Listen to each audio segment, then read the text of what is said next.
back to the racing anyway. 20 kilometres to go. 5Ks to the final intermediate sprint as well. Bonus seconds up for grabs too. We thought it was going to be an interesting one anyway, as the group started to whittle down even further. But with the bonus seconds available, I wonder if we're going to see any of the GC guys try and getting involved. It's difficult with all the sprinters up there, but you'd imagine, Sean, that the sprinters in the front group now, if there's any room for thought in this chaotic circumstance, they'll be thinking of the finale, won't they? Well, I think the way they've been riding for the last number of kilometres, it's a question now who's got a bit of energy to make the sprint, and of course there's the sprinters up there. Will they make it? And when you look at the guys that are up there, Kittel and Greipel, well, those guys might be saying, well, if I take a little bit of a bonification here and then I get up in the sprint with the time bonifications, 3, 2 and 1 the intermediate sprints, then 10, 6 and 4 at the finish line, they'll be thinking of getting the race leader's jersey for a number of days. I don't think that the general classification men here, like Dan Martin for example, but again, depending on what way you're rotating in the group here, if you manage to come to the front just at the right time, 150 metres before you go through the intermediate sprint, well, of course they will try and take that number of seconds going. Marco Haller at the back, Austrian chaperone, and a very good job he's done over the last few years for Alexander Kristoff. And there's an interesting little thing, a little dynamic that could happen in the sprint here, because Alexander Kristoff lost his lead-out man in the winter. His lead-out man was Jacopo Guarnieri, Italian, who'd done a great job for him over the last 12 to 18 months or so. But he went to join Arnaud Demare. He went to Française des Jeux, and he's in this group working for Demare. So really interesting to see whose wheel Alexander Kristoff's going to look for if there's a sprint here. If there's a chance to look for any wheels. There might be more gaps than usual. 1 minute and 26. Well, Katusha in a good position here in that they don't have their general classification man in, Sean, and I guess they don't have to contribute as much to the pulling at this moment. No, we've seen that Kristoff, he hasn't been as much to the front as we have seen some of the other riders, and of course when you see the rider from Lotto, they've been pulling a lot, and of course Greipel as a sprinter, he's been showing his face a lot to the front here, so he's really pushing on the pace here. But it's going to be an interesting final here when you look at the number of riders in this group. Tony Galopin, he's a dangerous rider in the final of a small group like this. If it's not really pulled on very fast in the final kilometres, he's capable of attacking a kilometre out, and if he gets that small advantage, well then difficult to pull back. Olivier Legac being brought back. He did a very, very good job for Arnaud Demare today. Going back to survey the chaos. In the meantime, Christian Knees down the right-hand side for Sky. It's his birthday. Happy birthday, Christian Knees. 36 years of age today, riding his 6th Paris-Nice. In the meantime, that's Cher trying to get on the wheel of Romain Bardet, who's desperately trying to get back through the cars and back in. 96 there in front of him is Bram Tankink of Netherlands.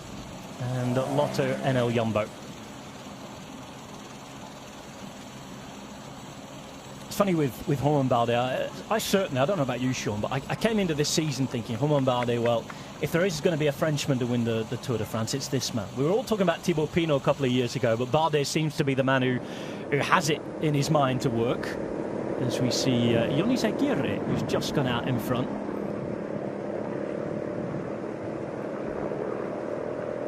Oh, is that Yonis Aguirre who's been absorbed back, or is that Gregor Bolla, pardon me? Double check on that. Gregor Bolla, you would imagine that. Certainly be a bit of a disaster having worked hard to get in there if it was Yonis Aguirre. We'll double check this group, because the face to me looked like it could have been the Basque rider, and that would be a bit of a disaster for Bahrain, really, having been in the right place. Looking right, I can't see him in this group, Sean. No, it doesn't look like, and it looked very like the style of Izagiri. Surprising that he is. No, he's not here. He slipped back, and we did see there was a time when they really, pushed on with the side wind. There was a number of riders, got distant very quickly. So, Yonis Aguirre at the back. That's a turn up for the books, really. His brother Gorka's still in there, so he's won the Battle of the Brothers. But that's a bit of a disaster, really, for Bahrain Merida. Maybe he's ready for the brother.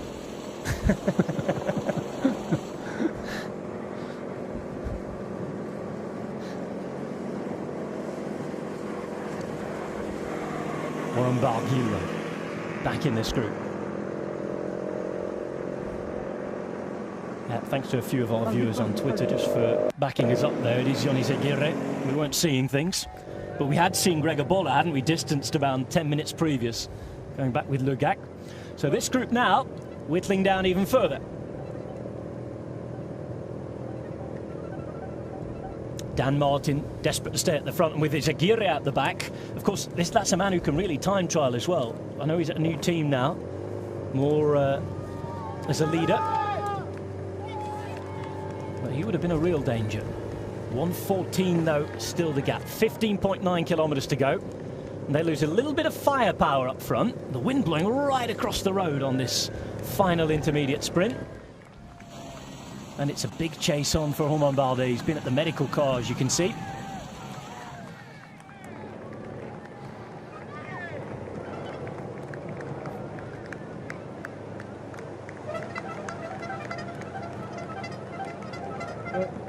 Intermediate sprint taken by Philippe Gilbert there.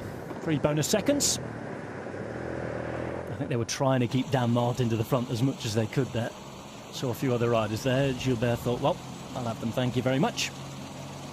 15.6 kilometres to go. 1 minute and 12. A fall for Romain Bardet. I think, Sean, there'll be no shortage of inspiration for the written journalist tonight. There'll be plenty of column inches in L'Equipe and the rest of the paper, and I think we might be able to spend a couple of good days ourselves just dissecting what's happened here today. It's been incredible. Yes, well, it has been a really interesting day for our viewers. Great racing, and you know, we often talk about, you know, the European kick-off of the season. Of course, Paris-Nice is the first big stage race of the season now, which in Europe, with all the races we have further afield in the sunshine weather, let's call it.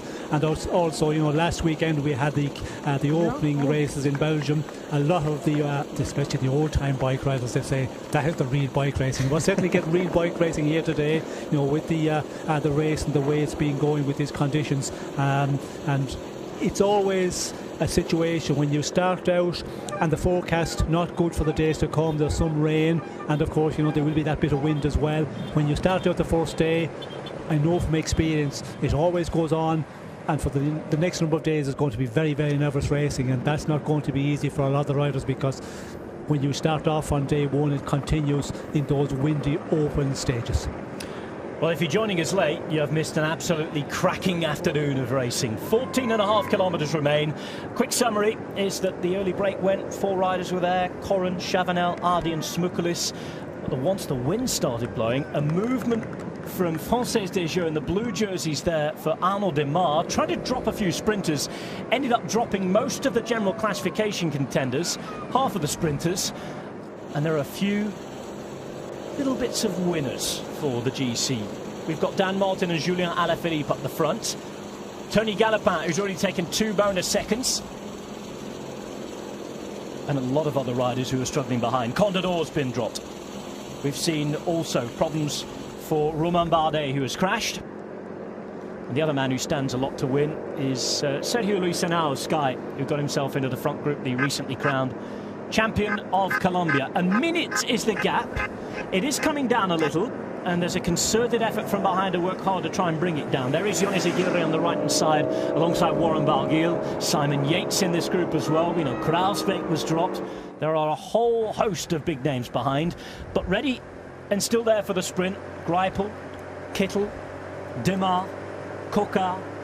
We've still got a battle royale with Christophe involved as well. Yes, well, we're certainly having a battle, and I think, yes, there's a little bit of tactics being worked up front. We can see there for a number of kilometres now, they're not working as well out front. We could see Galopin there, he was looking about and he was trying to encourage the other riders to continue on riding. And of course, when you look at, you know, Française des Jeux with Demare, they're going to be thinking about the sprint now. I think with Quick-Step as well, Kittel and a number of his lead-out men, they're going to be also spare a bit here now in the final kilometres, and that is the reason that has come down to just under the minute. 56 seconds. So it is coming down. You can see It's coming down to those teams who have more to gain on the GC. That's why, hence the reason Luke Rowe, I think, is being forced to ride a little bit more for Sky. The wind is still blowing. They are right across the road there. There are less of them, but you can see further down the road, 54 seconds down, the next group. And this isn't just about today, isn't it? It's not just about the time, because you could work your life out today here, Sean. This is earlier the season. It's first race day for some. Michael Matthews is one who's been caught out we haven't mentioned yet. First race day for him and his new team at Sunweb. But this could affect you in 2 or 3 days' time, couldn't it? You could be absolutely dead on your feet with no energy left. Well, this will certainly mark some of the riders, the difficult racing they have today, but you just have to, think of today and get, take it day by day, get today over with, and we can see that group of Contador and the other favourites. It looks like, it's much closer than 52 seconds at the moment. But up front, I think they have a lot of, power left, and I think they can just push on a bit more. The interesting one is Katusha. They did not ride here with, with Martin, Zakharin.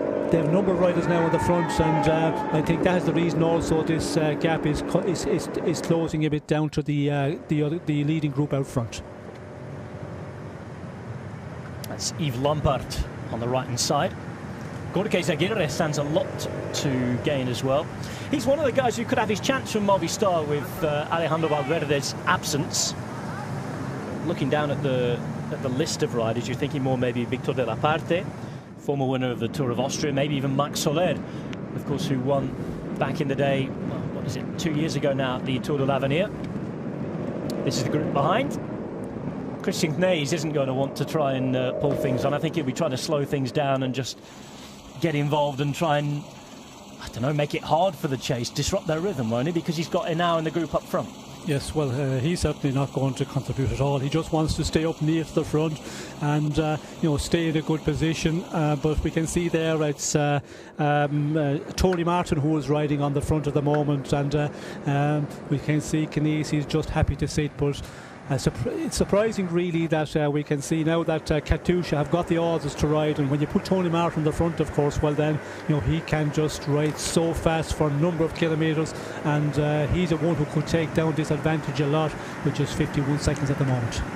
Arnaud Demare still in a good position. Marcel Kittel perfectly placed, but the gap down from what was 1:25 now to 52 seconds. We're watching the lead group at Paris-Nice. Now around 20 riders strong.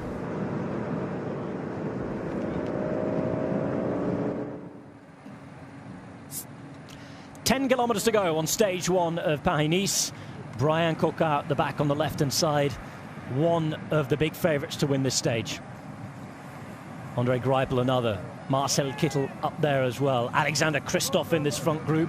But it's not just about the stage win today.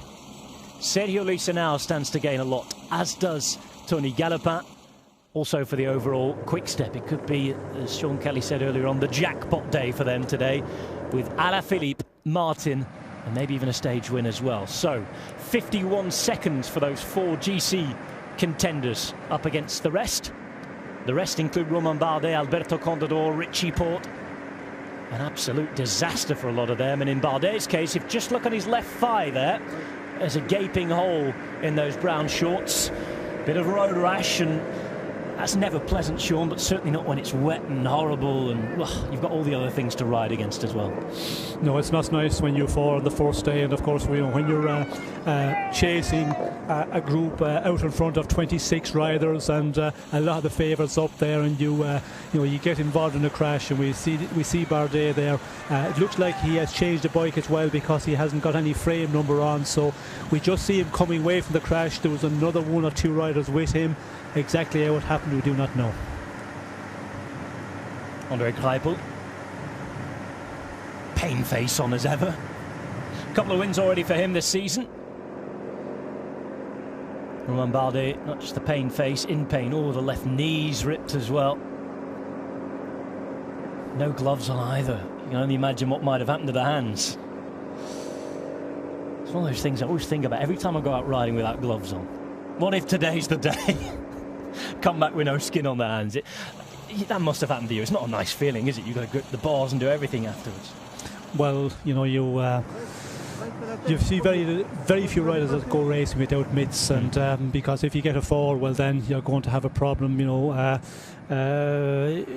with your hands. If you come down very heavy on the palm of your hands, you know, you have your fingers for the days to come to ride your bike, working your gears, using your brakes, even having your meal at night time. It's difficult. You know, the best thing when you're racing, but of course when you do use the gloves and then you have a roundy patch, some of us do not like that roundy patch on the back of our hands.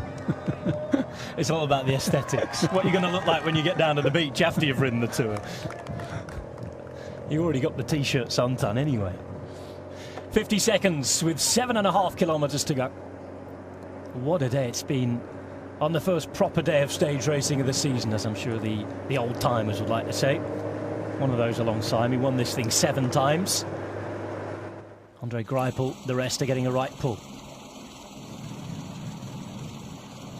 Christoph hiding still towards the back, doing a very good job with Marco Haller. Haller, the former Austrian champion, by the way. Lovely to see the Belgian jersey shown off several times this year as well. Philippe Gilbert doing it last week. Not getting anywhere near, but I think he was showing off the jersey for the wrong reasons, wasn't he? I think you were telling me, Sean, that his team director, Patrick Lefevre, was saying he was seeing Philippe Gilbert far too close to the back, wasn't he? Yes, well, it was in, I'm not sure it was a Curran or Newsblad last week, but Patrick Lefevre was following the affairs by helicopter. His son is a helicopter pilot, and he did say, the quote was that, you know, Philippe was hanging too far back in the main peloton. Is not surprised that he missed the moves. Imagine you can hear Patrick's deep voice coming down the radio. Philippe, you're too far back, huh? Booming voice of Lefevre, who, by the way, has given himself 4 months to find a new sponsor for the team. 4 months as he expects Quick-Step to pull out the year. It's not confirmed, but with the retirement of Tom Bonen, it's probable. They've started off this season like a house on fire, though. They've been absolutely brilliant. Winning ever since the start in San Juan in Argentina. And they have those kind of riders who can take the many wins. Sprinters, classic riders, it's almost a guarantee of success if you can be right for the early season. Those who concentrate on stage racing are a bit more hit and miss, and you have to bide your time. But in this particular race, they could be in for a stage race position and, of course, wins. Because with Martin and Alaphalippe up the front and on our way to Bois d'Arcy, we still have Kittel in position to try and take the victory. 5 kilometres to go.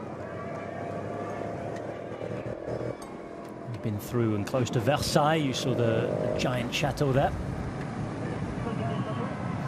5 kilometres then, and if we had a big peloton of nigh on 200 riders, we'd be a little worried about this finish, wouldn't we? Because there's lots of roundabouts, there's lots of twists and turns, but they really shouldn't be thinking about that with just 20 riders here, Sean. Well, it makes it much safer, of course, with a small group of riders. If you had a full peloton almost of riders here, it would be a bit hectic. We can see the road is still wet. There are lots of roundabouts on the run in, so it would not be a nice finish. But again, no guarantee here when you get, you know, the fast sections here with Quick-Step trying to boss it on the front here of this leading group, which is down to about 22 riders, I make it at the moment. It's never safe. Never safe. There are 5 roundabouts in the last 5 kilometres, and problems for Brian Coquart. Problems for Coquart, and that is not good news. If he's struggling with 4.5 kilometres to go, then he's not in the game. Game over. As soon as I saw that, I'm thinking mechanical. No, he's just blown, hasn't he, there? Well, we could see there was quite a good strong kick up, and when you're in the echelon all day and you're fighting, if you're not on a good day, well then in the end you're going to get cut out. And I think for Coquart, it's been such an aggressive race today, and if you're not feeling really good, well then that's what happens in this final kilometres. Which begs the question, how are the other sprinters feeling? How's Marcel Kittel, who's been hiding away? How's Andre Greipel, who's been working away? Alexander Christoph has been doing his work. I think Sylvain Chavanel probably went to see if it was worth towing Coquart back there, but I think in the end it's probably not worth it, the way we saw him blow up. Chavanel then thinking of maybe trying to make it interesting himself.